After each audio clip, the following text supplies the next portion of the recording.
أنفسنا ومن سيئات أعمالنا من يهده الله فلا مضل له ومن يضلل فلا هادي له وأشهد أن لا إله إلا الله وحده لا شريك له وأشهد أن محمدا عبده ورسوله اللهم صل على محمد وعلى آل محمد كما صليت على إبراهيم وعلى آل إبراهيم إنك حميد مجيد اللهم بارك على محمد وعلى آل محمد كما باركت على إبراهيم وعلى آل إبراهيم إنك حميد مجيد أما بعد فإن خير الحديث كتاب الله وخير الهدي هدي محمد صلى الله عليه وسلم وشر الأمور محدثاتها وكل محدثة بدعة وكل بدعة ضلالة وكل ضلالة في النار أعوذ بالله السميع العليم من الشيطان الرجيم بسم الله الرحمن الرحيم وإذ ابتلى إبراهيم ربه بكلمات فأتمهن قال إني جاعلك للناس إماما قال ومن ذريتي قال لا ينال عهد الظالمين. ہر قسم کی تسبیحات، تمجیدات، تحمیدات، اچھے کلمات، ہر قسم کی بڑائی، کبریائی، بزرگی اللہ رب العالمین کی شان کے سزاوار ہے، جس کے بے شمار انگنت احسانات، بے شمار نعمتیں، اور سب سے بڑی نعمت کہ اس نے ہمیں مسلمان بنایا، کائنات کے امام محمد رسول اللہ صلی اللہ علیہ وسلم کا امتی بنایا. بے شمار درود و سلام کائنات کے امام محمد عربی علیہ السلام کی ذات گرامی پر کہ جن کے ذریعے اللہ نے ہماری رہبری اور رہنمائی کا بندوبست فرمایا. احباب گرامی قدر، آج ہم یہاں جمع ہیں اور یہ دن پورے سال کا سب سے افضل ترین دن ہے. رسول اللہ صلی اللہ علیہ وسلم کا فرمان مبارک ہے کہ ان اول ما نبدأ به فی یومنا ھذا ان نصلی، سب سے پہلے اس دن میں ہم نماز پڑھتے ہیں، عید کی نماز، پھر اس کے بعد ثم نرجع فننحر، پھر واپس پلٹ کر ہم قربانی کرتے ہیں. جو یہ کام کرتا ہے وہ ہماری سنت کی مطابقت کرتا ہے، اور جو اس سے پہلے ذبح کر لیتا ہے اس کا جانور گوشت کا جانور ہے. یعنی نماز سے پہلے، عید کی نماز سے پہلے جانور ذبح کرنا، یہ جانور تو ذبح ہو جائے گا لیکن قربانی نہیں ہوگی. اور آج کے دن اللہ کو سب سے زیادہ پسندیدہ عمل، رب تعالیٰ کے ہاں محبوب ترین عمل، وہ اس کی راہ میں جانوروں کو قربان کرنا ہے. اس لیے کہ یہ پیارے پیغمبر علیہ السلام کی سنت مبارکہ ہے. نہ صرف رسول اللہ صلی اللہ علیہ وسلم کی بلکہ ملت ابیکم ابراہیم، رسول اللہ صلی اللہ علیہ وسلم سے پوچھا گیا، یہ ملت ابراہیمی کی سنت ہے. پوچھا گیا ما هذه الاضاحی یا رسول اللہ، یہ قربانیاں کیا ہیں؟ تو کائنات کے امام نے جواب دیا کہ یہ سنت ابیکم ابراہیم، تمہارے باپ ابراہیم علیہ السلام کی سنت ہے. اور ابراہیم علیہ السلام کی زندگی ساری کی ساری قربانیوں سے عبارت ہے، اور کائنات کے امام محمد عربی علیہ السلام کی زندگی بھی ابراہیم علیہ السلام کے اسوہ پر پوری کی پوری زندگی قربانیوں کی داستان ہے. کائنات کے امام معراج کے تشریف لے گئے اور وہاں سیدنا ابراہیم علیہ السلام کو دیکھا. جہاں اور انبیاء سے ملاقات ہوئی، جب واپس تشریف لائے تو صحابہ کرام نے ذکر کیا، صحابہ کو اشتیاق ہوا کہ کیسے تھے ہمارے جد وہ ابراہیم علیہ السلام کے جن کو اللہ نے اپنا خلیل بنایا، خلیل اللہ کے مقام پر فائز کیا. کائنات کے امام نے جواب دیا کہ میں نے دیکھا کہ ابراہیم علیہ السلام سے میں بہت زیادہ مشابہت رکھتا ہوں. رسول اللہ صلی اللہ علیہ وسلم نے فرمایا کہ یہ قربانیاں یہ آپ کے باپ ابراہیم علیہ السلام کی سنت ہے. ابراہیم علیہ السلام کی دعوت توحید کی دعوت ہے، اور یہ پورا خاندان ایک لازوال قربانیوں کی داستان سناتا ہے. ابراہیم علیہ السلام نے دعوت توحید سے اپنے قوم کو ہدایت کی طرف مائل کرنے کی کوشش کی اور انہیں یہ بتایا کہ ما هذه التماثيل التي انتم لها عاكفون، یہ بت کیا ہیں، یہ تصویریں کیا ہیں، ان کی کیوں پوجا کرتے ہو، ان کے پاس کیوں بیٹھتے ہو۔ اپنے والد کو بھی بار بار سمجھایا، اور جب عقیدہ اور اس کے ساتھ ساتھ کاروبار اکٹھا ہو جائے تو پھر اسے چھوڑنا بڑا مشکل ہو جاتا ہے۔ ابراہیم علیہ السلام کا والد آزر وہ نہ صرف بت تراش تھا بلکہ ساتھ ساتھ وہ عقیدہ بھی رکھتا تھا کہ یہی بت سب کچھ کرنے والے ہیں۔ ابراہیم علیہ السلام نے کس کس طرح سے نہیں اپنی قوم کو دعوت دی، ان کو اللہ کی طرف بلایا، ایک رب کی دعوت دی۔ کبھی ان کو یہ بتایا کہ یہ سورج بہت بڑا ہے، یہ چاند اور تارے، یہ سب کیا یہ مالک اللہ کے علاوہ ہو سکتے ہیں۔ ابراہیم علیہ السلام کی دعوت، توحید کی دعوت جو قوم کو ہضم نہیں ہوئی، اور یہ قصہ یوں چلا کہ ابراہیم علیہ السلام کو انہوں نے کہا کہ آگ میں پھینک دو تم اگر کچھ کرنا چاہتے ہو، وَانْصُرُوا آلِهَتَكُمْ، کہا کہ ان کنتم فاعلین، کچھ کرنا چاہتے ہو تو ابراہیم علیہ السلام کے لیے ایک الاؤ دہکاؤ اور ایک آگ روشن کرو، آگ جلاؤ اور ابراہیم علیہ السلام کو آگ میں پھینک دو۔ ابراہیم علیہ السلام کو آگ میں بھی پھینک دیا گیا۔ یہ یہاں سے قصہ شروع ہوتا ہے ابراہیم علیہ السلام کی آزمائشوں کا، اور اللہ تعالیٰ نے فرمایا یا نار کونی بردا وسلاما، اے آگ ابراہیم علیہ السلام پر سلامتی والی بن کے ٹھنڈی ہو جا۔ تو یہ آگ اور یہ بارود اس کے اندر تاثیر پیدا کرنے والی اللہ کی ذات ہے۔ ان دنوں میں بھی آپ نے دیکھا کہ آپ کے ملک پر ایک پڑوسی ملک نے حملہ کرنے کی کوشش کی، ان کی آگ کو اللہ نے ٹھنڈا کیا اور آپ کی آگ میں اللہ نے تاثیر پیدا کر دی۔ یہ رب تعالیٰ کے کام ہے۔ ابراہیم علیہ السلام کو اللہ نے محفوظ رکھا۔ ابراہیم علیہ السلام کو قوم نے وہاں سے نکال دیا، بابل سے چلے شام کی طرف آئے، شام سے نکلے مصر گئے، مصر سے پھر اپنے شام کی طرف واپس آئے، پھر اللہ کے حکم سے اپنی بیوی اور شیرخوار بچے کو مکہ کی بے آب و گیا وادی میں چھوڑا، جہاں پر نہ کوئی چرند تھے، نہ پرند تھے، نہ کوئی انسان تھے، نہ نباتات تھی، اور جا کے ہر طرف پہاڑ ہی پہاڑ نظر آتے تھے۔ اللہ کے حکم سے اپنی گھر والی کو وہاں چھوڑا۔ ابراہیم علیہ السلام بہترین بیٹے کی مثال پیش کرتے ہیں، بہترین باپ کی مثال پیش کرتے ہیں، بہترین شوہر کی مثال پیش کرتے ہیں۔ یہ پورا گھرانہ، یہ پورے کا پورا گھرانہ عجیب داستان، لازوال قربانی کی داستان سامنے رکھتا ہے۔ ابراہیم علیہ السلام اس بیٹے کو جو بڑی منتوں کے بعد، بڑی دعاؤں کے بعد اللہ نے عطا کیا تھا، 80 سال سے زائد عمر تھی ابراہیم علیہ السلام کی، جب اللہ تعالیٰ نے فبشرناہ بغلام حلیم، بردبار بیٹے کی اللہ تعالیٰ نے بشارت عطا فرمائی تھی۔ اس شیرخوار بچے سے ابراہیم علیہ السلام کی وارفتگی کا کیا عالم ہوگا، کیا محبت ہوگی اس بڑھاپے میں دی گئی اولاد سے، پر اللہ نے کہا اپنے بچے کو اور اپنی بیوی کو وہاں چھوڑ آئیے، چھوڑ کر واپس پلٹے، تھوڑی سی کھجوریں اور ایک مشکیزہ پانی کا ان کے پاس رکھا۔ ابراہیم علیہ السلام نے آنے والوں کو بتا دیا کہ توکل کا یہ مطلب نہیں ہے کہ کوئی تیاری نہ کی جائے، جو انسان کے پاس ممکن ہے وسائل ان کو استعمال کرنا چاہیے۔ جو ابراہیم علیہ السلام کے بس میں تھا وہ اپنے گھر والوں کو عطا کر دیا، اور رب کے فرمان کی اطاعت کرتے ہوئے واپس پلٹے۔ بیوی نے پوچھا کہ کیوں ابراہیم ہمیں چھوڑ کے جا رہے ہیں، یہاں بے آب ہو گیا، یہاں کوئی جاننے والا نہیں، کوئی پہچان نہیں، پہچان تو دور کوئی نہ پہچاننے والا بھی نہیں، جن و انس نہیں، کچھ نظر نہیں آتا، کیا ہوا ہے، ہم سے کیا غلطی ہوئی ہے۔ ابراہیم علیہ السلام خاموش ہیں، اور پھر اس اللہ کی بندی نے پوچھا کیا اللہ امرک، کیا اللہ نے آپ کو حکم دیا ہے؟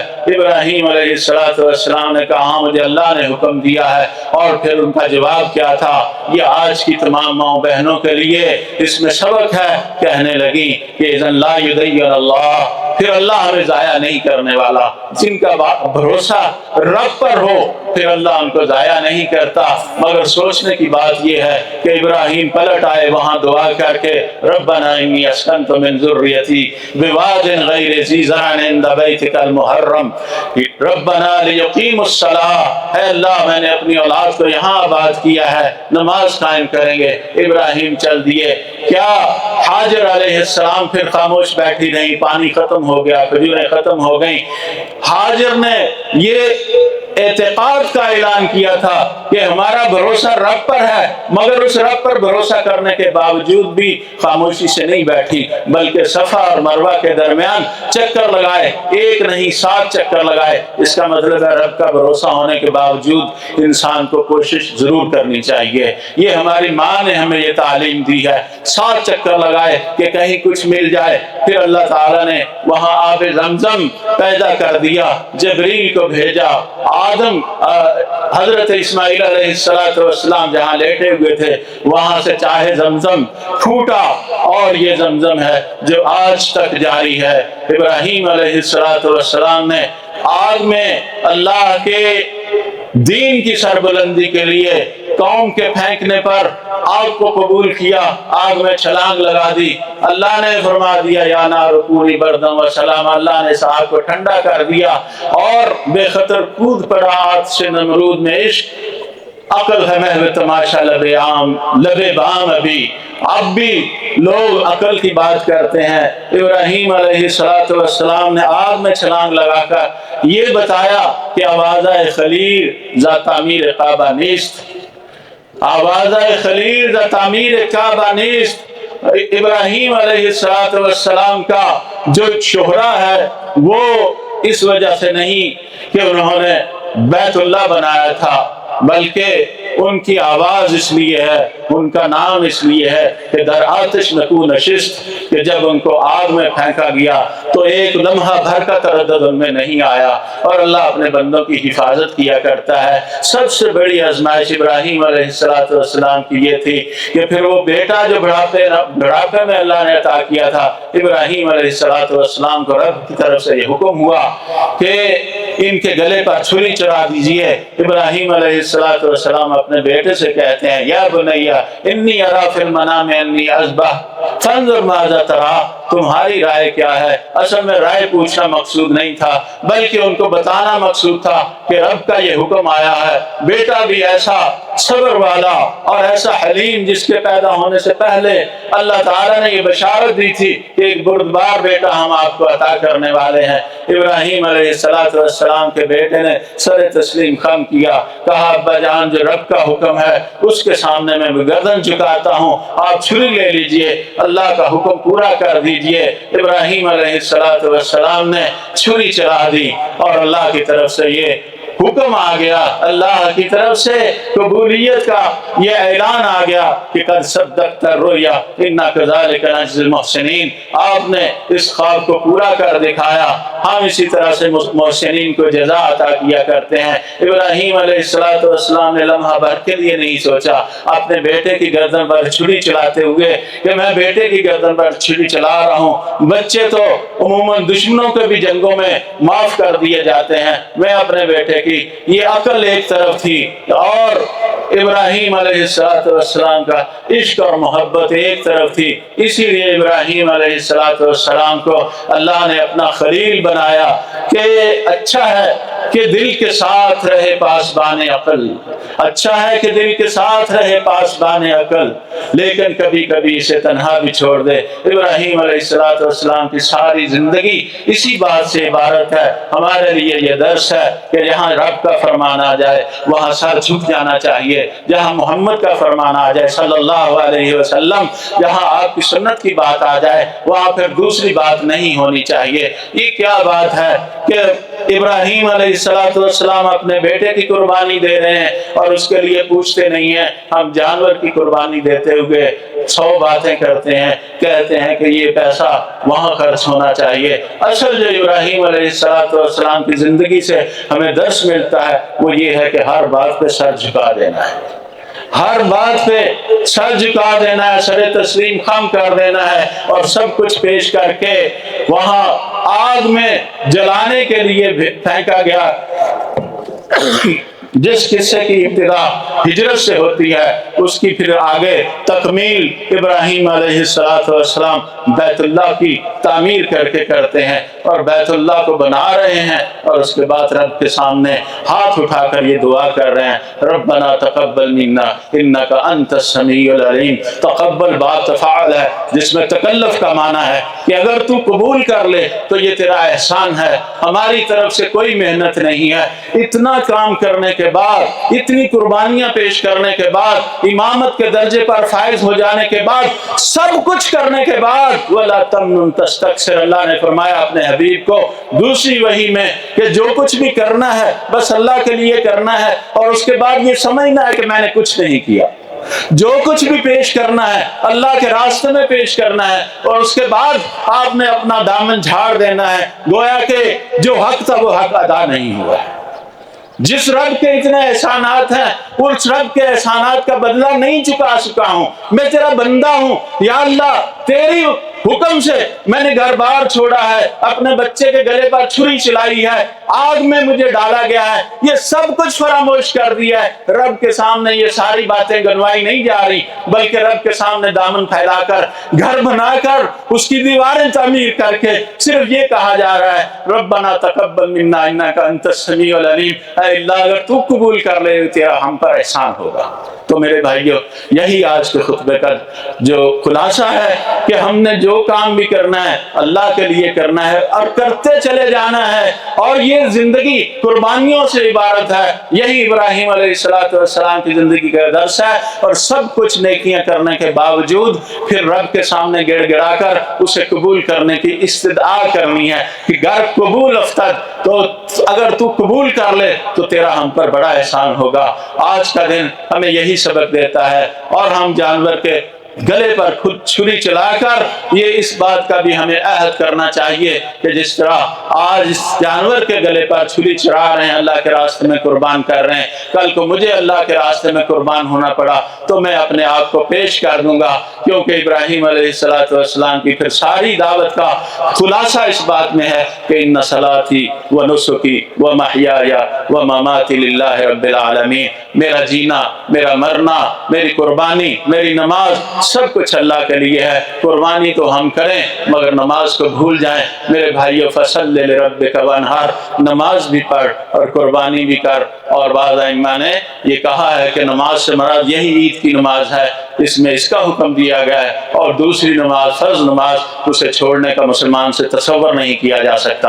اللہ تعالیٰ مجھے بھی اور آپ سب کو عمل کرنے کی توفیق عطا فرمائے۔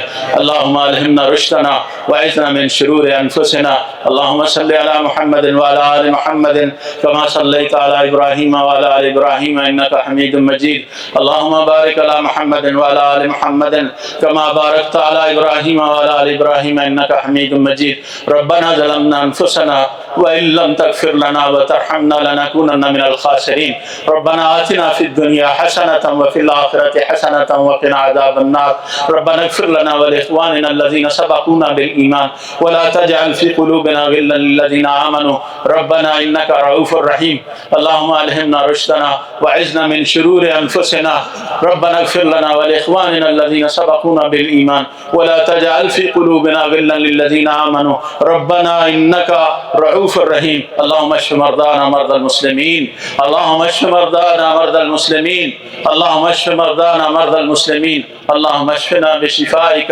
وداونا بدوائك۔ اے اللہ جتنے بھی بیمار ہیں سب کو شفائے کاملہ عاجلہ عطا فرما۔ یا اللہ جتنے یہاں موجود ہیں جو مختلف بیماریوں میں مبتلا ہیں، یا اللہ سب کی بیماریوں کو دور فرما دے، یا اللہ ہماری ساری حاجتیں پوری فرما دے۔